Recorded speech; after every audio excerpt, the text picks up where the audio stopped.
তিনি একজন মুক্তিযোদ্ধা, বিশিষ্ট শিক্ষক। আপনারা মনে করেছেন জামাত ইসলামীতে মুক্তিযোদ্ধা নাই, জামাত ইসলামীতে মুক্তিযোদ্ধা আছে, আওয়ামী লীগের রাজাকার আছে, আওয়ামী লীগের রাজাকার আছে। বিগত 5ই মে শাপলা চত্বরে হেফাজত ইসলামের শান্তিপূর্ণ কর্মসূচিতে নারকীয় গণহত্যা চালিয়ে সরকার ইসলাম ও ইসলামপন্থীদের বিরুদ্ধে সরাসরি যুদ্ধ ঘোষণা করেছে। ইতিহাসের এক নির্মম নিষ্ঠুরতম কালো রাত ছিল এই বছরের 5ই মে দিবাগত রাত। আল জাজিরা সহ আন্তর্জাতিক গণমাধ্যমগুলোর ভিডিও ফুটেছে, বিশ্ববাসী দেখেছে হত্যার পর কিভাবে টেনে টেনে বাড়িতে নিহতদের লাশ তোলা হচ্ছে। দেশের মানুষ জানতে চায় 13 দফা দাবি দিয়ে হেফাজত ইসলাম এমন কি অপরাধ করেছিল যে সরকার এত সহনশীল হয়ে তাদের শান্তিপূর্ণ কর্মসূচির উপরে নৃশংস অভিযান পরিচালনা করলো। বাংলাদেশকে দেশপ্রেমিক ইসলামী নেতৃত্ব শূন্য এবং সরকার বিরোধী জোটকে দুর্বল করার লক্ষ্যে 42 বছরের পুরানো একটি মীমাংসিত ইস্যু যুদ্ধ অপরাধকে সামনে নিয়ে আসা হয়েছে। আসসালামু আলাইকুম। আনা মোহাম্মদ শামসুল ইসলাম বাংলাদেশ জামাত ইসলামীর তৎকালীন একজন এমপি ছিলেন। তিনি সংসদে দাঁড়িয়ে শাপলা গণহত্যার বিরুদ্ধে বলিষ্ঠ ভূমিকা রেখেছিলেন। তিনি হুঙ্কার দিয়েছিলেন এবং আওয়ামী লীগ সরকার যে হত্যা করেছিল গণহত্যা সেটি সংসদে দাঁড়িয়ে তুলে ধরেছিলেন। সুপ্রিয় দর্শক, এছাড়াও আল্লামা আব্দুল হোসেন সাঈদী, মাওলানা মতিউর রহমান নেজামী, আব্দুল কাদের মোল্লা সহ জামাত নেতৃবৃন্দকে যেভাবে হত্যা করা হয়েছে, হত্যার পরিকল্পনা করা হচ্ছিল, সেসব বিষয় নিয়ে তিনি কঠোর ভাষায় সংসদে দাঁড়িয়ে তিনি প্রতিবাদ জানিয়েছিলেন। আমরা আনা মোহাম্মদ শামসুল ইসলামের সেই বক্তব্যটি শুনে আসব। আপনাদের গায়ের লোম দাঁড়িয়ে যাবে কি করে তিনি স্বৈরাচারী ফ্যাসিস্টের সামনে সেই সময় সংসদে দাঁড়িয়ে তিনি সমস্ত জুলুমের বিরুদ্ধে তিনি গর্জে উঠেছিলেন, প্রতিবাদ জানিয়েছিলেন। আমরা বিস্তারিত দেখে আসব। তিনি একজন মুক্তিযোদ্ধা, বিশিষ্ট শিক্ষক। আপনারা মনে করেছেন জামাত ইসলামীতে মুক্তিযোদ্ধা নাই, জামাত ইসলামীতে মুক্তিযোদ্ধা আছে, আওয়ামী লীগের রাজাকার আছে, আওয়ামী লীগের রাজাকার আছে। বাংলাদেশকে দেশপ্রেমিক ইসলামী নেতৃত্ব শূন্য এবং সরকার বিরোধী জোটকে দুর্বল করার লক্ষ্যে 42 বছরের পুরানো একটি মীমাংসিত ইস্যু যুদ্ধ অপরাধকে সামনে নিয়ে আসা হয়েছে।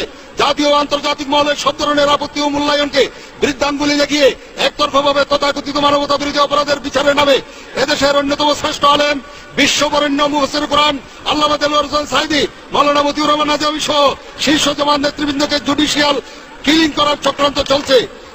ফিরোজপুরের কুখ্যাত রাজাকার দেলোয়ার শিকদারের সকল অপরাধ আল্লামা সাঈদীর নামে চালিয়ে দিয়ে তাকে অন্যায়ভাবে মৃত্যুদণ্ড দেওয়া হয়েছে। মাওলানা সাঈদী রাজাকার ছিলেন এমন কোন দলিলিক প্রমাণ প্রসিকিউশন বা তদন্ত সংস্থা দিতে পারে নাই। মুক্তিযুদ্ধের নবম সেক্টরের সেকেন্ড ইন কমান্ড এবং পারেরহাট ক্যাম্পের খেতাবপ্রাপ্ত মুক্তিযোদ্ধারা সাক্ষ্য দিয়েছেন যে আল্লামা সাঈদী রাজাকার ছিলেন না, তার স্বাধীনতা বিরোধী কোনো ভূমিকা ছিল না। মাননীয় সদস্য আদালতের বিচারাধীন বিষয়ে বক্তব্য না দেওয়ার অনুরোধ জানাচ্ছি। আল্লামা সাঈদী হিন্দু অধ্যুষিত এলাকা থেকে 2 বার সংসদ সদস্য নির্বাচিত হয়েছেন। প্রকৃত এইসব অপরাধের কথা তার এলাকার কোনো ভোটাররা 42 বছরও কি কাঁদতে পারেনি। মাননীয় স্পিকার, একইভাবে মিরপুরের কুখ্যাত বিহারী কসাই কাদেরের মানবতা বিরোধী কর্মকাণ্ড জননেতা কাদের মোল্লার নামে চালিয়ে দিয়ে তাকে সাজা দেওয়া হয়েছে। জামাতের amnesty assistant secretary general Mohammad Kamruzzaman 1971 সালে এসএসসির ছাত্র ছিলেন, অথচ হাস্যকরভাবে বলা হচ্ছে তিনি নাকি গণহত্যা, অগ্নিসংযোগ আর ধর্ষণের মতো অপরাধ করেছেন। এরকম ছাত্র বয়সে জনগণ একটু শুনে কাজ আসবে। জনগণ এই সকল রায় এবং বিচারের নামে প্রশাসনকে দৃঢ়ভাবে প্রত্যাখ্যান করছে। দলীয় আইনজীবী দিয়ে প্রসিকিউশন নিয়োগ, এসআইপি কেলেঙ্কারি, তদন্ত কর্মকর্তা নিয়োগ, অভিযুক্তদের বিরুদ্ধে প্রদত্ত জবানবন্দিকে আদালতের সাক্ষ্য হিসেবে গ্রহণ, আসামিদের পক্ষে বিচার কার্য পরিচালনার জন্য বিদেশি আইনজীবী নিয়োগে বাধা প্রদান, ট্রাইব্যুনাল পরিচালনায় আন্তর্জাতিক নীতিমালা অনুসরণ না করা, মাওলানা সাঈদীর মামলার অন্যতম সাক্ষী শুকরঞ্জন বালিকে আদালত প্রাঙ্গণ থেকে পুলিশ কর্তৃক অপহরণ, শাহবাগীদের দাবি অনুযায়ী কাদের মোল্লার বিচারের রায়ের পর আইন পরিবর্তন। মাননীয় সদস্য আদালতের বিচারাধীন বিষয়ে উল্লেখ না করার জন্য আপনাকে অনুরোধ জানাচ্ছি। মাননীয় প্রধানমন্ত্রী কর্তৃক সমাবেশের দাবি বিবেচনায় নিয়ে বিচারপতিগণ রায় দিবেন। ট্রাইব্যুনালের বিচারকদের উদ্দেশ্যে এমন আহ্বান, এই সকল কিছু দেশে বিদেশে এই বিচার প্রক্রিয়াকে প্রশ্নবিদ্ধ ও অগ্রহণযোগ্য করেছে।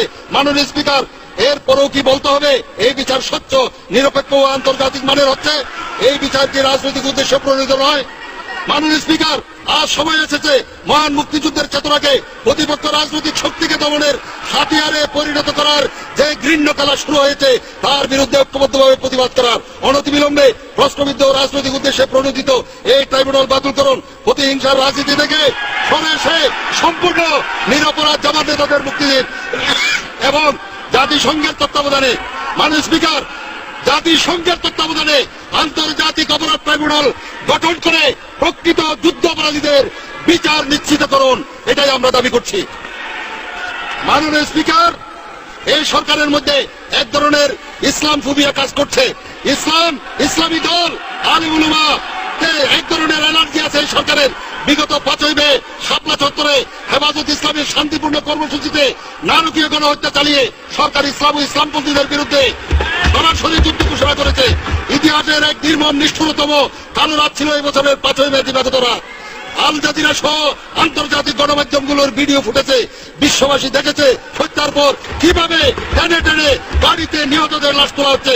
গণহত্যায় নিহতদের প্রকৃত সংখ্যা নিয়ে সরকার যতই গোপনীয়তা রক্ষা করুক না কেন, সত্য একদিন উন্মোচিত হবে। দেশের মানুষ জানতে চায় 13 দফা দাবি দিয়ে হেফাজত ইসলাম এমন কি অপরাধ করেছিল যে সরকার এত সহনশীল হয়ে তাদের শান্তিপূর্ণ কর্মসূচির উপরে নৃশংস অভিযান পরিচালনা করলো।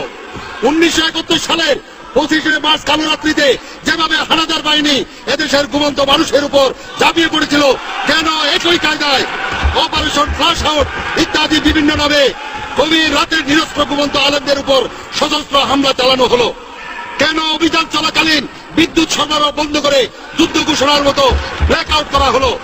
মহানবী সাল্লাল্লাহু আলাইহি ওয়াসাল্লামকে অবমাননাকারী ব্লগারদের নেতৃত্বে শাহবাগে তথাকথিত গণরক্ষী আন্দোলন মঞ্চের আয়োজকরা সরকারের অনুমতি ছাড়া মাসের পর মাস রাজধানীর একটি গুরুত্বপূর্ণ এলাকায় অবস্থানের মাধ্যমে অবরুদ্ধ করে রাখে। সরকার তাদের বাধা না দিয়ে উল্টো নিরাপত্তা দিয়েছে, অথচ সংবিধানে আল্লাহর উপর আস্থা ও বিশ্বাস পুনঃপ্রতিষ্ঠা, রাসূল করিম সাল্লাল্লাহু আলাইহি ওয়াসাল্লামকে অবমাননাকারীদের শাস্তি সহ 13 দফা দাবি আদায়ের জন্য দেশের আলেম উলামা ও ধর্মপ্রাণ মুসল্লিদের নিয়ে হেফাজতে ইসলামের সমাবেশের মানুষগুলোকে একটি রাতের জন্য থাকতে দেওয়া হলো না কেন? সরাসরি সম্প্রচাররত দিগন্ত টিভি ও ইসলামিক টিভির সম্প্রচার বন্ধ করা হলো কেন? কেন হেফাজতে তাদের উপর ছাপ সৃষ্টি করে হতাহতদের প্রকৃত তথ্য প্রকাশ করতে দেওয়া হচ্ছে না? মাননীয় স্পিকার, আমি হেফাজতে ইসলামের মহাসচিব আল্লামা জুনাইদ বাবুনগরীকে রিমান্ডে নিয়ে যে অমানবিক নির্যাতন চালানো হয়েছে তার তীব্র নিন্দা জ্ঞাপন করছি। মাননীয় স্পিকার, আগামী জাতীয় নির্বাচন নিয়ে জনমনে অনিশ্চয়তা ও অজানা আশঙ্কা দেখা দিয়েছে। বাংলাদেশের স্বীকৃত ও গ্রহণযোগ্য তত্ত্বাবধায়ক সরকার ব্যবস্থাকে আদালতের মাধ্যমে বাতিল করে বর্তমান সরকার এই মহাসংকটের জন্ম দিয়েছে। আগামী নির্বাচনে নিশ্চিত মনোনয়ন জানতে পেরে দলীয় সরকারের অধীনে নির্বাচন দেওয়ার অযৌক্তিক ও শুভ পায়তারা চালাচ্ছে আওয়ামী লীগ। মাননীয় স্পিকার, এমন একটি সময়ে মহান সংসদে কথা বলছি যখন দেশ ও জাতি এক চরম দুঃসময় অতিক্রম করছে। আজ বিরোধী নেতাদের গুম, হত্যা, মামলা, হামলা, রাষ্ট্রীয় সন্ত্রাস ইত্যাদি মিলিয়ে এক দুর্বিষহ শাসনকালের ভিতর দিয়ে মুক্তির প্রহর করছে জনগণ। আইন শৃঙ্খলা রক্ষাকারী বাহিনীর হাতে বিনা বিচারে হত্যা, ক্রস ফায়ার, গুম ও রিমান্ডে নিয়ে নিপীড়নের ঘটনা সাধারণ বিষয়ে পরিণত হয়েছে। আইনের শাসন আজ বুলন্ডিত।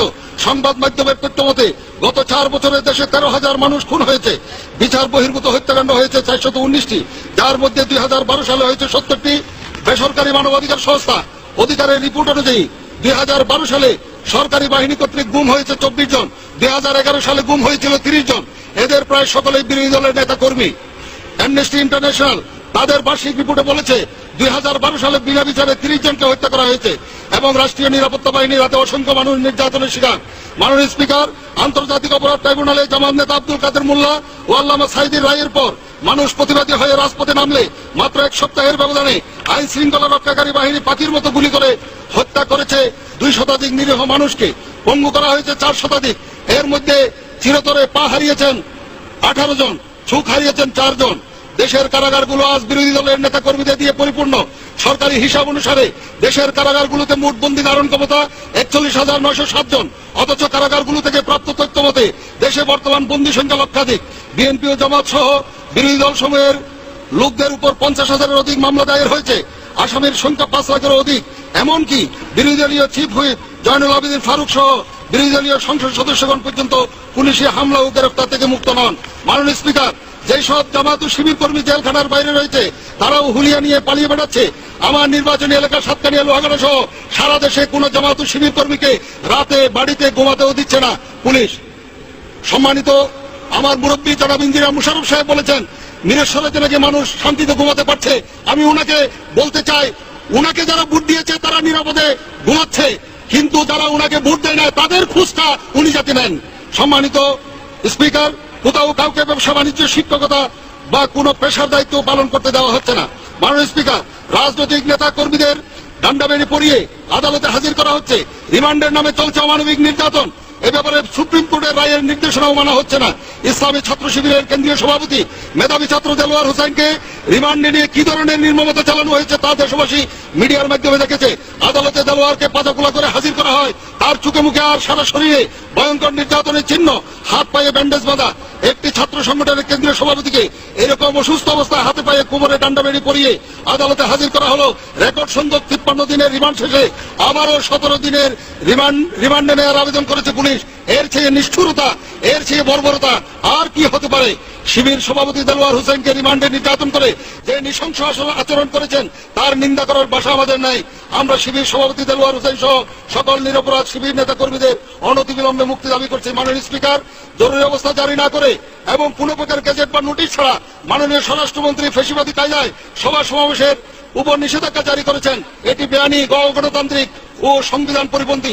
এবছরের মে মাসে রাজনৈতিক দলসমূহের জন্য সভা সমাবেশের নিষিদ্ধ ঘোষিত হলেও বাংলাদেশ জামাত ইসলামীকে সভা সমাবেশ করতে দেওয়া হচ্ছে না 3 বছর যাবৎ। বিগত 3টি বছর জামাত ইসলামীর কেন্দ্রীয় কার্যালয় সহ গুরুত্বপূর্ণ শাখা সমূহের কার্যালয়গুলো বন্ধ করে দিয়েছে পুলিশ। প্রধান বিরোধী দল বিএনপিকেও তাদের কেন্দ্রীয় কার্যালয়ে দলীয় কর্মকাণ্ড পরিচালনায় বারবার বাধার সৃষ্টি করা হচ্ছে। জামাতের শান্তিপূর্ণ মিছিল সমাবেশের প্রস্তুতি নিলে হামলা। 2012 সালে এতে নতুন মাত্রা যোগ হয়েছে। জামাতের মিছিল দেখলে গুলি, sound grenade, tear shell, rubber bullet. গণহারে নেতা কর্মীদের গ্রেপ্তার করে মিথ্যা মামলা দেওয়া হচ্ছে। এসব ঘটনার মধ্যে দিয়ে প্রমাণিত হয় কার্যত বাংলাদেশে এখন নিপীড়নমূলক একদলীয় শাসন কায়েম করা হয়েছে। মাননীয় স্পিকার, আমি এই মহান সংসদে আপনার মাধ্যমে সরকারের কাছে প্রশ্ন রাখতে চাই, কোন আইনে বাংলাদেশ জামাত ইসলামীকে সভা সমাবেশ করার সাংবিধানিক অধিকার থেকে বঞ্চিত করা হচ্ছে? এটি কি ফেসিবাদী ও বাকশালী চরিত্রের বহিঃপ্রকাশ নয়? জামাত কি কোন নিষিদ্ধ ঘোষিত দল? মাননীয় স্পিকার, স্বাধীন মত প্রকাশের সব পথ এখন বন্ধ হয়ে যাচ্ছে। সরকার গণতন্ত্রের পূর্ব শর্ত মত প্রকাশের স্বাধীনতা তথা সংবাদপত্র ও মিডিয়ার স্বাধীনতা খর্ব করে অতি সম্প্রতি আকস্মিকভাবে জনপ্রিয় টিভি চ্যানেল দিগন্ত ইসলামিক টেলিভিশন বন্ধ করে দিয়েছে। ইতিপূর্বে জনপ্রিয় টিভি চ্যানেল 1 বন্ধ করেছে। সরকার দৈনিক আমার দেশ পত্রিকার ভারপ্রাপ্ত সম্পাদক জনপ্রিয় ও সাহসী সাংবাদিক মাহমুদুর রহমানকে গ্রেপ্তার করে কারাবন্দী করে রেখেছে। সরকার আমার দেশের ছাপাখানা বন্ধ করে দিয়ে কার্যত সংবাদপত্রটি বন্ধ করে দিয়েছে। মাননীয় স্পিকার, 1975 সালে সর্বপ্রথম দেশে একদলীয় শাসন প্রবর্তন করা আওয়ামী লীগ মাত্র 4টি সংবাদপত্র রেখে সকল সংবাদপত্রের প্রকাশনা বন্ধ করে দেয় তারা। অবস্থা দৃষ্টে মনে হচ্ছে বর্তমান সরকার সেদিকে যাচ্ছে। সরকারের মাননীয় তথ্যমন্ত্রী ও সেই এজেন্ডা বাস্তবায়নে অগ্রণী ভূমিকা পালন করছেন। সরকারের উচিত ইতিহাস থেকে শিক্ষা নেওয়া, মত প্রকাশের স্বাধীনতাকে নিশ্চিত করার জন্য অবিলম্বে দিগন্ত টিভি, ইসলামিক টিভি চ্যানেল 1 এবং দৈনিক আমার দেশের উপর থেকে নিষেধাজ্ঞা প্রত্যাহার করুন এবং দৈনিক আমার দেশের সম্পাদক মাহমুদুর রহমানকে মুক্তি দিয়ে সুপ্রিয় দর্শক, ইতিহাস হয়ে থাকবে আনামা শামসুল ইসলামের এই বক্তব্য। জামাত নেতাদের সাহসিকতা, তাদের কার্যক্রম এবং সমস্ত ইসলামপন্থীদের পাশে জামাত ইসলাম সবসময় দাঁড়িয়েছে। বিষয়টি আপনারা কিভাবে দেখছেন অবশ্যই আপনাদের মূল্যবান মন্তব্য কমেন্ট বক্সে জানাবেন। সবসময় সত্য নির্ভেজাল তথ্য পেতে স্বাধীন Bangla TV YouTube channel subscribe করে আমাদের সাথে থাকুন। আসসালামু আলাইকুম রহমতুল্লাহি ওয়া বারাকাতুহু।